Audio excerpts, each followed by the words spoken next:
বাটিকটা এই সামার সিজনের জন্য পারফেক্ট এবং পরেও খুব আরাম পাওয়া যায়।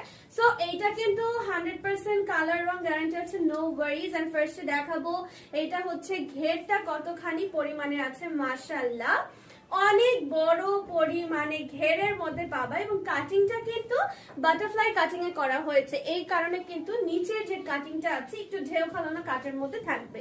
ওকে, সো নেকের ডিজাইনে চলে আসি। এখানে খুব সুন্দর করে ডলারের কাজ করে দিয়ে দেওয়া আছে, যেহেতু এটাতে দেখতে পাচ্ছ হোয়াইটের সাথে খুব সুন্দর একটা ডার্ক একটা অনিয়ন কালারের কন্ট্রাস্টে পাবা। সো এখানে কিন্তু হালকা একটু ল্যাভেন্ডার টাইপের একটা মিরর ওয়ার্ক এখানে করা হয়েছে, সাথে করে এই প্যাটার্নের পার্লের ওয়ার্ক করা হয়েছে যেটা কাপড় দিয়ে উপরে মোড়ানো আছে, এবং এই প্যাটার্নের বেল্ট স্টাইলের মতো ডিজাইন করা হয়েছে। পেছনে কিন্তু বেল্ট পেয়ে যাবা। ওকে, লম্বাটা এটার হয়ে যাবে 49 থেকে 50 ইঞ্চি পর্যন্ত, এবং স্লিভস এর পোর্শন এখানে দেখো খুব সুন্দর, যেটা এখন খুবই ট্রেন্ডি, সেটা হচ্ছে এরকম